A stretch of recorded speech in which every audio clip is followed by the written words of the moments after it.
Guardión y bienvenidos a ETV Hoy, bienvenidos al momento de la entrevista de actualidad. Hoy vamos a intentar acercarnos al resultado de las elecciones de Iparralde y al resultado de los comicios en Francia, y para ello vamos a saludar a nuestro invitado del día que está en estos momentos en los estudios de Gasteiz, Eguzki Urteaga, politólogo. Eskerrik asko etortzeagatik.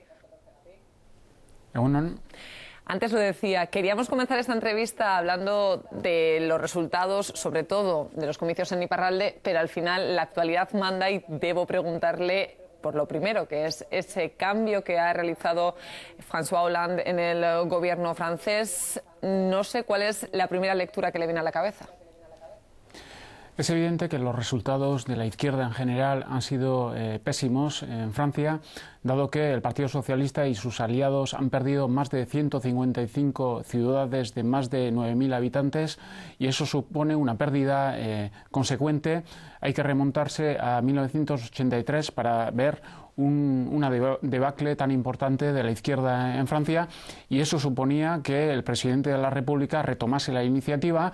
Tenía dos opciones: o cambiar su línea, sobre todo en el ámbito de las políticas socioeconómicas, o la otra opción era remodelar de manera profunda su gobierno, y esa es la opción que ha elegido, que es la más sencilla, pero al mismo tiempo, cuando se ve a quién ha elegido para ser primer ministro, genera ciertas dudas, teniendo en cuenta que, bueno, tiene ciertas ventajas y cierta lógica, teniendo en cuenta sobre todo los buenos resultados que ha obtenido el Frente Nacional en la mayoría de los municipios en los que se ha presentado, y al mismo tiempo era el ministro más popular del gobierno de Hérault. Sin embargo, en cuanto al posicionamiento político, Valls es el ministro que se encuentra más a la derecha del Partido Socialista. Tanto el Front de Gauche, que es el equivalente de Izquierda Unida, no lo ve con buenos ojos, y tampoco sus aliados ecologistas. Los dos ministros que formaban parte del gobierno de Hérault ya han dicho que no pensaban formar parte del nuevo gobierno dirigido por Manuel Valls. Habrá que ver cuál es la posición oficial del Partido Ecologista. Se conocerá hoy mismo o mañana seguramente, pero es evidente que eso tiene un coste político, y el Partido Socialista se encuentra solo porque sus aliados, tanto en el Parlamento como en el Senado, ya le han dicho que sobre esa línea política no le siguen. Ayer mismo, Eguzki, una diputada socialista reclamó que su partido tenga un perfil más vasquista para conseguir alianzas con otros grupos entre las dos vueltas. Representantes socialistas, como usted apuntaba ahora mismo, también de la oposición de otros partidos, pero los propios representantes socialistas también han criticado el perfil de Valls. No sé si estamos ante la ruptura interna de los socialistas también. Es evidente que desde que fue nombrado ministro del Interior ha tenido un posicionamiento muy duro, rígido, en cuanto a la reivindicación de colectividad territorial para Iparralde, a pesar de que haya un consenso muy amplio en Iparralde que va desde la izquierda de Abertzale hasta el UMP, del partido del antiguo presidente Sarkozy. Y sin embargo, el posicionamiento y la actitud del gobierno central, sobre todo encarnada por Manuel Valls, ha sido sistemáticamente la del no rotundo, diría, y siempre se ha posicionado y aliado con el ministro del Interior del gobierno español. Ambos son de origen catalán, pero a pesar de que forman parte de partidos políticos diferentes, han tenido un posicionamiento común, y tanto Francia como España tienen una estrategia común frente a la cuestión vasca y a las reivindicaciones identitarias e institucionales que puedan existir a ambos lados de la frontera, ¿no? Y eso ha hecho que el rechazo y el posicionamiento siempre ha sido negativo por parte del ministro del Interior. Ahora se ha convertido en el primer ministro, y no cabe esperar cambios sustanciales en la materia, y es evidente que esto está generando tensiones en el Partido Socialista en Iparralde, dado que hay históricamente dos corrientes: una corriente más vasquista, encarnada por ejemplo por Coche Zenagó, el actual alcalde de Hendaya, también por las diputadas Capdeville u Aló, que son más favorables al fomento del euskera, de la cultura vasca, a la creación de una colectividad territorial. Y hay otra corriente más jacobina, que rechaza ese tipo de reivindicaciones y de medidas, y que está encarnada precisamente por Espilondo y Echetón. que han sido ambos candidatos en Bayona y en Anguelu. Y no es casualidad de que no se haya conseguido alianzas entre la izquierda abertzale y la izquierda francesa precisamente en estos dos municipios, y el hecho de que no haya habido alianzas ha sido decisivo, por ejemplo, en el caso de Bayona, porque ha habido una diferencia de votos de 26 votos.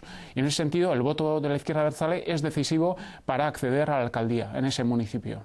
Como le decía, quiero analizar en unos minutos los resultados en Iparralde y también quiero que nos ayude a entender las especificidades del sistema electoral vigente en Iparralde. Pero sí, volviendo a la designación de Manuel Valls como primer ministro francés, en breve París e Iparralde tendrán que renovar ese contrato territorial que une a ambas partes. Ahora, con Valls como primer ministro, ¿cree que está en riesgo? No, el contrato territorial como tal no, porque anteriormente ya ha habido el convenio específico País Vasco 2001-2006 y después hubo el proyecto Pays Basque 2020, País Vasco 2020, que llega a su fin, ¿no? Y en ese sentido, a pesar de que no hayan reconocido y no hayan accedido a la solicitud de creación de una institución propia, el contrato territorial seguirá seguramente. Otra cosa es saber de qué presupuesto dispondrá y cuántas medidas y de qué tipo de medidas se trata, teniendo en cuenta que todas las administraciones públicas tienen pocos recursos económicos y están haciendo recortes por todas partes, ¿no? Y en ese sentido, eso sí que puede afectar el contenido como tal del contrato territorial, pero no pienso que eso ponga en peligro el hecho de que se apruebe o no el contrato territorial para Iparralde. Ya por volver otra vez al principio de la entrevista, estábamos hablando del cambio que ha realizado François Hollande, obligado por esos resultados de los comicios, pero podríamos decir finalmente que el gran titular de las elecciones ha sido esa debacle de los socialistas. Sí, no cabe duda de que el hecho de perder 155 municipios de más de 9.000 habitantes. Eso significa que hay que añadir también municipios que tienen menos de 9.000 habitantes. Y es una debacle muy importante que se explica básicamente por el hecho de que una parte de los votantes del Partido Socialista que le habían votado en las presidenciales y en las legislativas de 2012 se han quedado en casa. Básicamente se evalúa entre el 8 y el 10% de los votos de gente que se ha quedado en casa en ese escrutinio con respecto a los escrutinios anteriores. En ese sentido, no se trata tanto de una victoria aplastante del centro-derecha que habría ganado muchísimos votos y muchísimas alcaldías por sus propios méritos, sino que se trata más de una debacle, al fin y al cabo, del Partido Socialista, y la debacle es superior incluso a la de 1983. Es una especificidad del sistema político francés donde cada vez que un partido gana las elecciones presidenciales, en las elecciones que tienen lugar justo después, que sean municipales, cantonales o regionales, siempre suele padecer el voto de castigo. Eso le pasó también a Nicolas Sarkozy cuando fue presidente, le pasó también a Jacques Chirac cuando fue presidente de la República, y en ese caso la diferencia es que los socialistas han accedido a la presidencia y al gobierno. Entonces ahora están padeciendo un poco el coste de eso. La debacle es también muy importante porque en 2008, en las elecciones municipales anteriores, los socialistas en particular y la izquierda en general obtuvo muy buenos resultados. Entonces, el cambio es aún más nítido precisamente por ese fenómeno. Esos buenos resultados venían, entre otras cosas, por esa promesa de un cambio de sistema económico que parecía impulsar François Hollande. Él prometía acabar con ese austericidio que venía marcado desde Alemania. ¿Es, por lo tanto, el fracaso de esa promesa o no sé si la decepción de sus votantes? No es tanto el fracaso como la renuncia. Es decir, que fue elegido sobre un programa, precisamente, como bien ha dicho, sobre el hecho de abandonar las políticas de austeridad que tienen consecuencias sociales desastrosas, pero que además no son eficientes económicamente, puesto que no permiten el crecimiento económico, la reducción del déficit, la reducción de la deuda. Y a partir de esta constatación, François Hollande hizo campaña para un cambio de modelo económico, no solamente para Francia, pero incluso para la Unión Europea, y en ese sentido fue elegido sobre un programa determinado y con unos aliados determinados. Es decir, que además del voto socialista obtuvo el voto ecologista, el voto del Front de Gauche, el voto de los radicales socialistas, y muy rápidamente después de ser elegido cambió de rumbo político y se apropió muchas de las temáticas de Angela Merkel, de Nicolas Sarkozy, etc. Y eso una parte del electorado no le ha perdonado, y sobre todo el electorado que más sufre las consecuencias de la crisis, la gente que se encuentra en el desempleo, en situaciones precarias, con una reducción del nivel de poder adquisitivo, con escasas perspectivas de cara al futuro, y que percibe tanto la construcción europea como la mundialización como una amenaza para su propio bienestar y su propia situación. Y esa parte del electorado se ha quedado básicamente en casa. Y no cabe olvidar que también esa parte del electorado que ha decidido no participar, hay una franja también que ha decidido votarle al Frente Nacional. Es una manera para estos votantes para decir que no creen en el sistema parlamentario, en el sistema representativo, que no creen en los partidos de gobierno, y es un voto también de protesta para decir que consideran que la política socioeconómica que lleva a cabo el gobierno y en general la Unión Europea deben cambiar para que su propia situación mejore en el ámbito socioeconómico, básicamente. Las encuestas en la primera vuelta ya apuntaban a esa subida importante del Frente Nacional liderado por Marine Le Pen, pero usted como politólogo esperaba que los resultados iban a ser tan buenos. Sí, básicamente porque es una tendencia que viene desde hace bastante tiempo. Hay que recordar que en el 2012, cuando tuvieron lugar las elecciones presidenciales y después las legislativas, Marine Le Pen ganó 1 millón de votos con respecto a su padre en las elecciones de 2002, donde se clasificó para la segunda vuelta.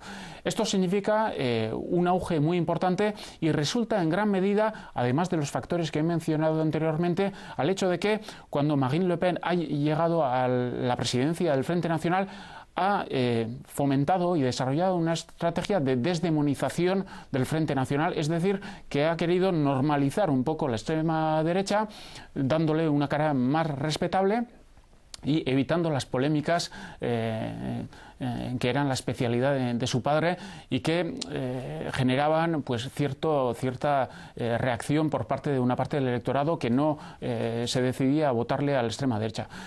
Ese cambio de estrategia le está dando buenos resultados, no solamente en las elecciones legislativas y presidenciales, pero incluso en las municipales. Hay que recordar que sobre los más de 36.000 municipios de los que consta Francia, solo se ha presentado candidaturas en 597.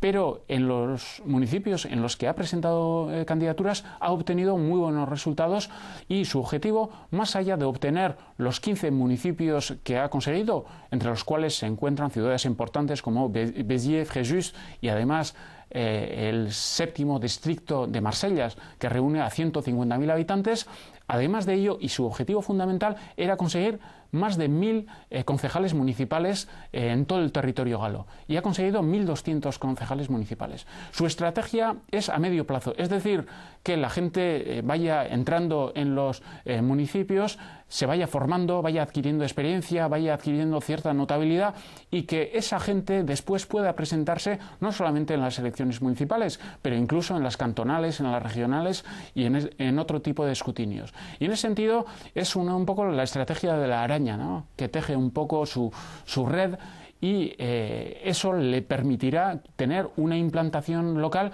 de la que carecía hasta entonces.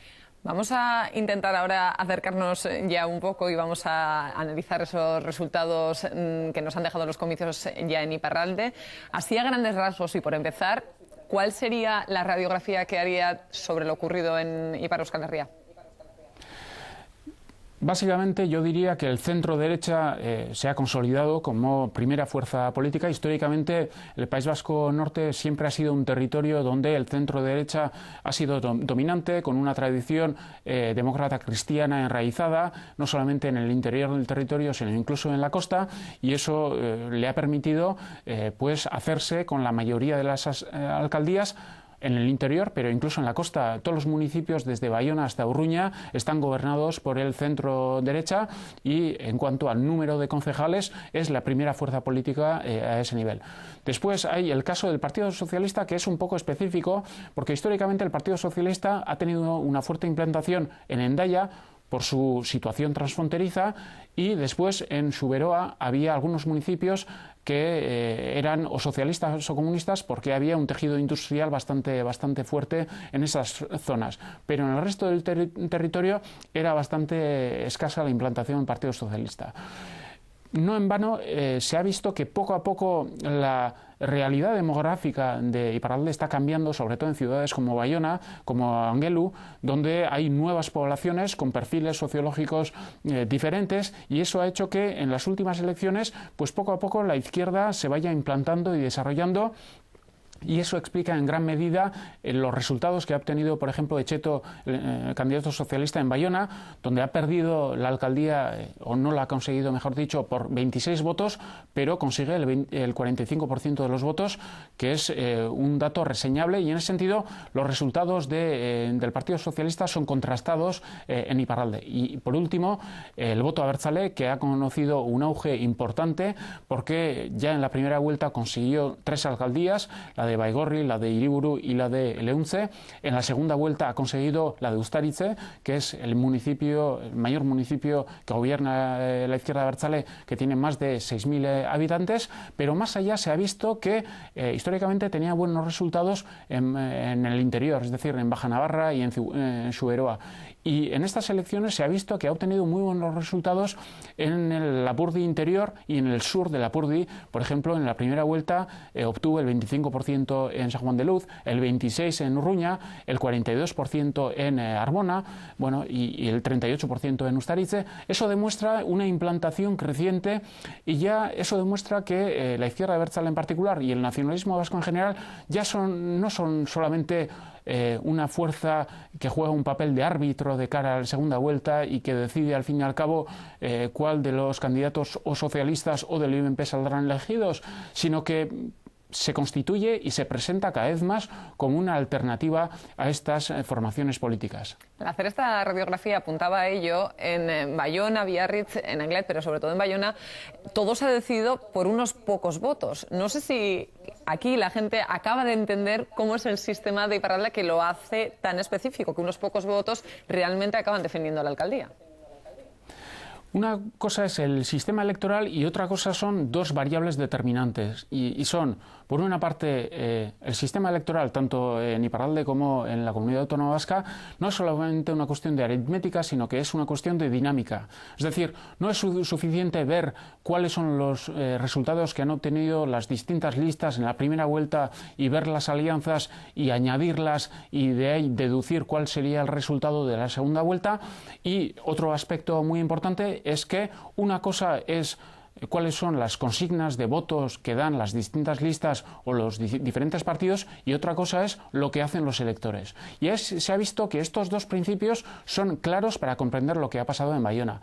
Si vemos los resultados de la primera vuelta, si añadimos los resultados del centro y de la derecha, obtenían el 49% de los votos.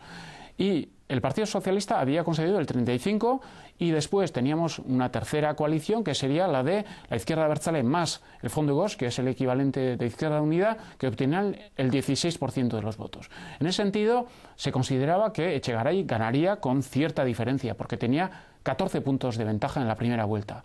Lo que ha pasado en la segunda vuelta, pues que precisamente todos los votantes, o casi todos los votantes del Front de Gauche, a pesar de aliarse a la izquierda abertzale, le han votado al candidato socialista. Buena parte de los electores que se habían quedado en la abstención en la primera vuelta se han movilizado y le han votado a Echeto, y eso le ha permitido también ganar unos 800 votos adicionales. Y después, en lo que se refiere al centro derecha, en principio se ha visto que una parte de los electores del UMP no le han votado a Echegaray, en el 4% más o menos. Y eso explica que la diferencia de votos haya sido mínima, a pesar de que en la primera vuelta había una diferencia bastante importante. El domingo, además de renovar los 159 ayuntamientos de Iparralde, también se eligieron a los representantes de las 10 mancomunidades de Iparralde. Tienen cada vez más competencias, pero ¿qué se está jugando ahí? Una de las especificidades de Iparralde en particular y de Francia en general es el gran número de municipios. En Francia hay más de 36.000 municipios, es mucho más de lo que existe, por ejemplo, en Alemania, en España o en el Reino Unido. En Iparralde hay 159 municipios, que es muchísimo. Eso genera una fragmentación muy importante, el hecho de que los municipios sean muy pequeños. La consecuencia es que carecen de recursos, no tienen capacidad para llevar a cabo toda una serie de proyectos y ante esta situación las distintas administraciones locales, regionales y nacionales han impulsado la creación de mancomunidades que se apropian toda una serie de competencias que aseguraban hasta entonces los municipios. Eso ha generado que las mancomunidades se han potenciado, han ganado en poder, en recursos, pero había que ajustar el control democrático a esa nueva situación. Y una de las novedades precisamente de estas elecciones ha sido que por primera vez los electores han podido elegir directamente al sufragio universal directo a los representantes de las mancomunidades. Y aparecía una evidencia teniendo en cuenta el poder que están adquiriendo las mancomunidades, no solamente hasta ahora, sino que de cara al futuro todas las administraciones públicas quieren impulsar el fomento y el desarrollo de estas mancomunidades que juegan un papel y que jugarán en el futuro un papel cada vez más importante. Ya por acabar, antes, al hacer esa radiografía de los resultados que nos han dejado los comicios, hablaba de esa subida de la izquierda abertzale. ¿Supone un punto de inflexión? Sí, claramente. Y ayer mismo Colette Capdevielle, que es diputada socialista, difundió un comunicado en la que decía que ciertamente la izquierda no ha conseguido la alcaldía de Bayona, pero que la izquierda tiene que llevar a cabo una reflexión, sobre todo en el País Vasco, y se refería sobre todo al sector más jacobino, teniendo en cuenta de que de cara al futuro, si la izquierda francesa quiere acceder al poder, tanto en las municipales como en las demás elecciones, tendrá que aliarse de una forma o de otra con la izquierda abertzale en particular y con el nacionalismo vasco en general. Y es evidente que en caliente hay reacciones muy polémicas, declaraciones muy polémicas, pero cuando analizarán los datos de manera más pausada se darán cuenta que la sociología electoral de Iparralde está cambiando y que eso supone que cada uno de los partidos se tiene que reposicionar y tiene que tener en cuenta de que el auge del voto abertzale es una realidad y que tiene que integrar ese parámetro en sus cálculos electorales y en sus estrategias electorales también. Eguzki Urteaga, hemos agotado el tiempo que teníamos para la entrevista. Muchas gracias por aclarar muchas de las preguntas que teníamos. También nos han quedado otras por hacer, así que espero que tengamos la oportunidad de volver a hablar. Eskerrik asko. Eskerrik asko zuri. Hasta aquí, por lo tanto, la entrevista de actualidad. Silvia, es un momento para el debate. Vamos, Eskerrik asko, Olaya, eguerdión, son las 12:15 de la mañana. Los homenajes póstumos a Adolfo Suárez están provocando un reguero de polémicas. En Vitoria, el alcalde Javier Maroto